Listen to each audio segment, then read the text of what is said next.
Dear learners, welcome to another lecture of the course on human rights, international humanitarian and refugee law.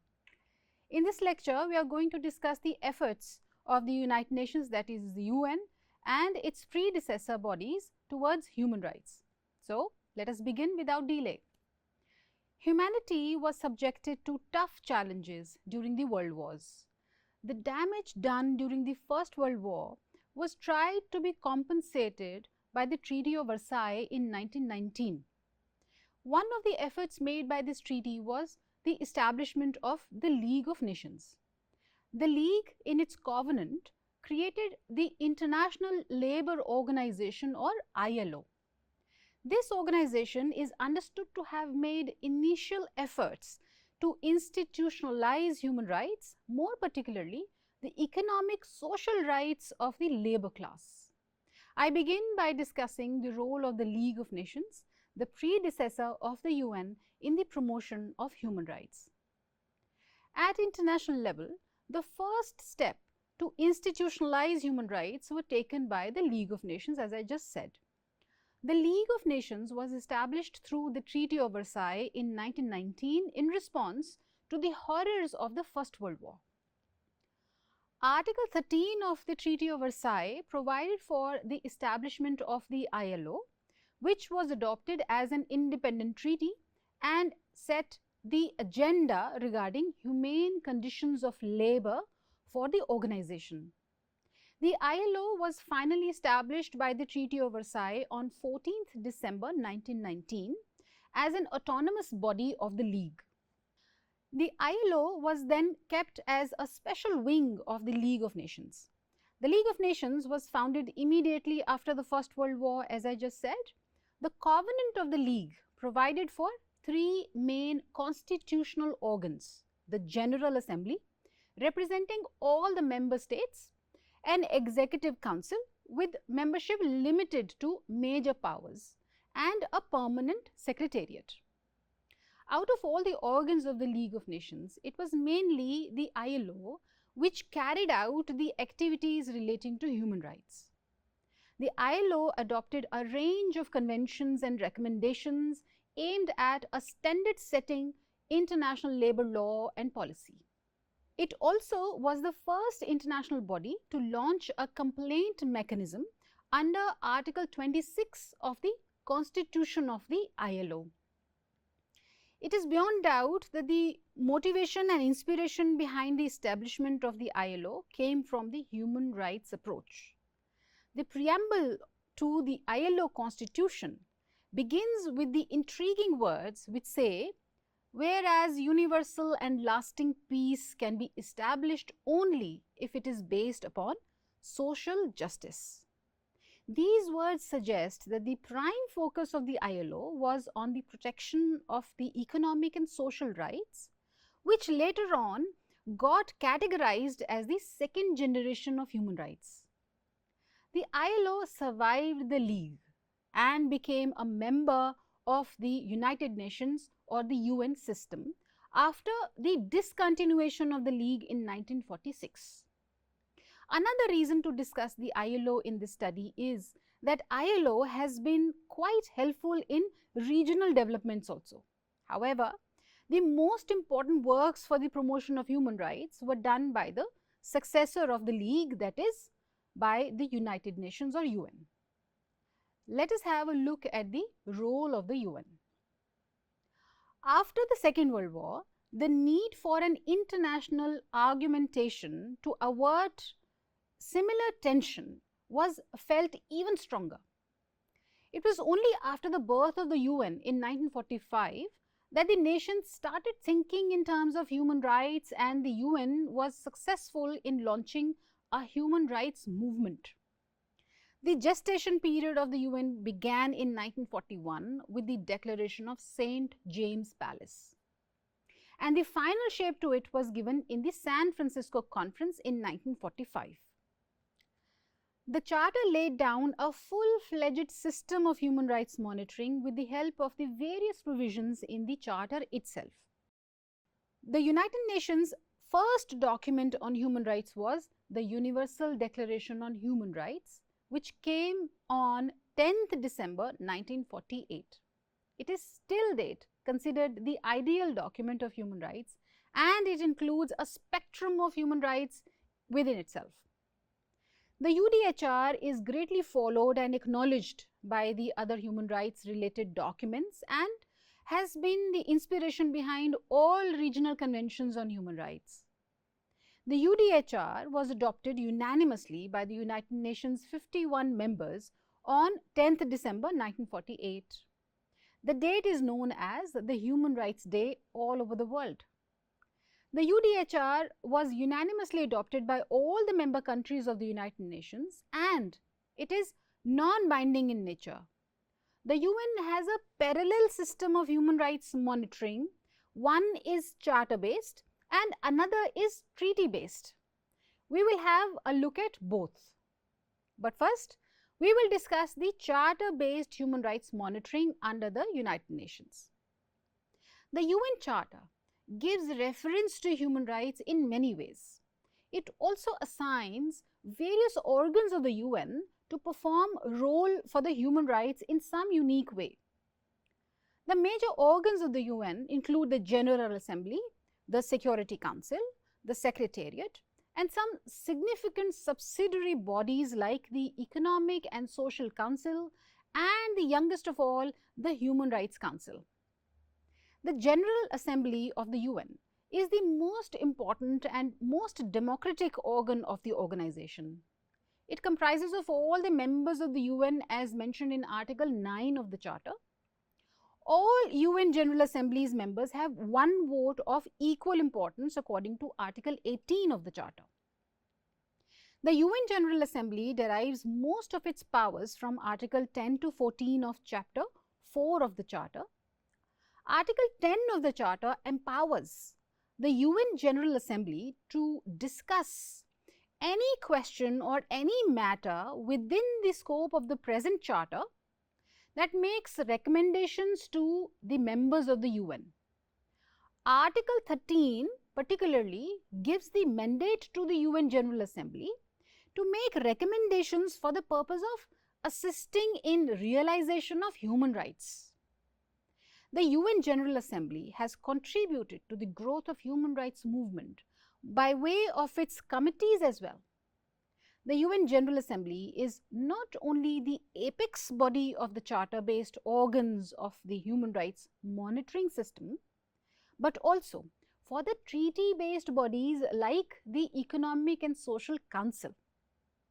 In 2006, by the UN General Assembly Resolution 60/251, the Human Rights Council was established to replace the Commission on Human Rights. The Human Rights Council is a subsidiary body to the UN General Assembly and not to the Economic and Social Council as its predecessor. The second body to support human rights monitoring is the Security Council. This is the only organ of the UN which can take enforcement actions on a situation including human rights. The Security Council of the UN is one of its main bodies. Article 23 to 27 of the Chapter 5 of the Charter speaks about this body of the UN, that the Security Council is the only UN body with any real enforcement potential. This is the only body to which the UN Charter applies the word enforcement. The direct involvement of the Security Council in the matters relating to human rights was not observed until the mid-1990s. However, at present, its role in the field of human rights has become increasingly significant. This holds particularly true for peacekeeping and peacemaking initiatives. Article 24 of the UN Charter confers on the Security Council primary responsibility for the maintenance of international peace and security. Article 39, 41 and 42 of the UN Charter deal with action which may be taken by the Security Council in order to counter threats to peace. It is to be noted here that threat to peace and security essentially raise concerns for human rights. Therefore, the Security Council takes care of human rights while performing its role in the protection of international peace and security. The UN Security Council can deal with such threats in two ways, as mentioned in the chapter 6. One is by peaceful means and the other is by taking enforcement action. However, these enforcement measures are launched only by way of special agreement as provided for in Article 43 of the Charter. The second way in which the UN Security Council promotes respect for human rights is through Article 33. In para 2 of this article, the Security Council may suggest states to resolve their problems by peaceful means. Article 34 empowers the Security Council to investigate any dispute. Such investigation is carried out by a subsidiary organ or a committee of the Security Council. The Council, under the provisions of Article 36, may also offer its good offices and recommend appropriate measures to the parties at dispute by calling the provisions of the Article 33. The next organ of the UN involved in the promotion and protection of human rights is the UN Secretariat. The Secretariat does so primarily through its Office of the High Commissioner for Human Rights in Geneva. The office is headed by the High Commissioner, who is the UN's senior most official responsible for human rights monitoring. The UNHCR has three branches. First is the Research and Right to Development branch. It is concerned with human rights policy, development and research for UNHCR. The second is the Support Services branch, which provides support to both the treaty-based and the charter-based human rights bodies and organs. The third is the Activities and Programs branch, which supports special procedures relating to situations of human rights in the particular countries or on thematic issues. In addition to these organs, there are some other organs also which work for the promotion of human rights under the UN. The Economic and Social Council, or ECOSOC, plays an important role in the UN system for human rights. The ECOSOC was provided for in the Charter itself as per Article 1 of the Charter. Further, Article 61 of the Charter lays down the provisions for the ECOSOC. The methods invented by ECOSOC have strengthened the enforceability of human rights. Some of the measures are categorized as permanent procedures, while others are known as the special procedures. Please have a look at these procedures as shown on the screen. In addition to the permanent procedures, there are some special procedures adopted by the UN system. This is the general name given to the mechanisms established by the Commission on Human Rights and assumed by the Human Rights Council to address either specific country situations or thematic issues in all parts of the world. Currently, they can be either thematic or country specific. Special procedures are either an individual called special rapporteur, special representatives of the Secretary General or independent expert, or a working group usually composed of 5 members, one from each region. Some countries have issued standing invitations, which means that they are in principle prepared to receive a visit from any such special procedures mandate holder. Under the fact-finding, international human rights monitors try to ascertain what is going on in a situation and to submit reports in relation to the human rights standards. A fact-finding mission may be initiated for country-specific mandates. This requires individuals with relevant expertise to study the situation at hand and to gather information. It is important to note that a fact-finding mission can be undertaken only with the consent of the state in question. In 2006, the then Secretary General of the UN, Kofi Annan, described the special procedures or SPs as the jewel in the crown of the UN human rights system. The issue of cooperation with the regional human rights mechanisms was discussed at the 14th annual meeting of the special procedures introduced by the special rapporteur Rodolfo Stephagen. Hence, these UN techniques to counter human rights violations serve as a link within the regional human rights monitoring systems. The Human Rights Council is the latest development of the UN human rights monitoring. It replaced the 60-year-old Commission on Human Rights on 15th March 2006 during the 72nd plenary meeting of the UN General Assembly and came up with the adoption of Resolution 60/251. One of the main reasons behind having a new body for international human rights monitoring was the growing inefficiency of the Commission, as mentioned in several writings. On 18th June 2007, the Council adopted its institution building package, in which it provided for the Universal Periodic Review on the basis of the Charter of the UN, the Universal Declaration of Human Rights, the human rights instruments to which a state is party, voluntary pledges and commitments made by the states, including those undertaken when presenting their candidature for election to the Human Rights Council. The objective of the Universal Periodic Review was to promote the universality, interdependence, indivisibility, and interrelatedness of all human rights. There are several other human rights monitoring bodies under the UN. For example, the Commission on the Status of Women, which was established in 1946. It reports to the ECOSOC on policies aimed at promoting women's rights in socio-economic, political, and educational fields.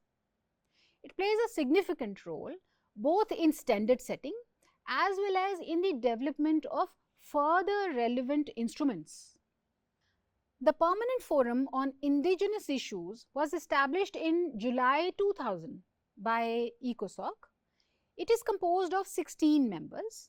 This UN body breaks new ground as it formally integrates the indigenous people into the UN system. Now, let us have a look at the treaty-based human rights monitoring of the United Nations. Now, this branch of UN human rights monitoring is based on UN human rights treaties. All the treaties provide for an enforcement body which is known as the treaty body, which is responsible for the compliance of the treaty provisions by the state parties. The International Covenant on Civil and Political Rights, ICCPR, and the International Covenant on Economic, Social and Cultural Rights, ICESCR, were the first UN human rights treaties, and the Human Rights Committee was the first treaty body. The then Commission on Human Rights was mainly responsible for the drafting and revisions of the two covenants on human rights. The treaty body differs from a charter body in 4 key respects. It derives its authority from the provisions of a particular treaty or protocol thereto and not from the UN Charter. The scope of this authority mandate is limited to the set of issues specified in the treaty or in the relevant protocol thereto. Its authority to monitor compliance and to consider individual complaints is also limited to the state parties that have ratified the treaty and relevant protocols. It does not extend to all UN members. The treaty body's decision making is based on consensus and not majority voting. Country monitoring means when each treaty body periodically assesses the compliance of each state party with its obligations under the treaty. The monitoring process varies slightly from one treaty body to the other, but closely resembles the process used by the Human Rights Council for the Universal Periodic Review. After ratifying a core human rights treaty, a state party must submit an initial self-assessment of its compliance to the relevant treaty body. The treaty body then conducts its own review, which typically includes on-site visits and interviews. The treaty body also solicits inputs from NGOs and civil society organizations before issuing its own observations and recommendations in the form of a state party report. The entire process is repeated on a regular basis. Individual complaints, state-to-state complaints and inquiries is another procedure of the UN. Each of the core human rights treaties or an optional protocol thereto authorizes the corresponding treaty body to consider complaints about violations of human rights protected by the treaty in question. The individual complaints or communications brought by or on behalf of individual persons against state parties. Some but not all of the core treaties allow state parties to initiate complaints against other state parties, which is called state-to-state complaints. Some also permit treaty bodies to launch broader inquiries into systematic human rights violations on their own initiative. 8 of the 9 individual complaint mechanisms under the core human rights treaties are operational. The mechanism under the Convention on the Protection of Migrant Workers has not yet entered into force. Note that a state party must acknowledge the competence of the treaty body to hear individual complaints by submitting a declaration to that effect or by ratifying the optional protocol that created the complaint mechanism. In the absence of such an acknowledgement, no individual complaints may be filed against the state party. Each treaty body is composed of independent experts of recognized competence in human rights who are nominated and elected for fixed renewable terms of 4 years by state parties. The elections of half of the committee's members are staggered every 2 years to ensure a balance between continuity and change in the committee composition. The committees in which members can only be re-elected once are International Convention for the Protection of All Persons from Enforced Disappearance, Convention on the Rights of Persons and Disabilities, and the Subcommittee on Prevention of Torture and other cruel, inhumane or degrading treatment or punishment. I am aware of the fact that this lecture was full of details and complicated information. Please do read more on each of the aspects that we have talked about for a better understanding. That would be all for now. Please take care and goodbye for now.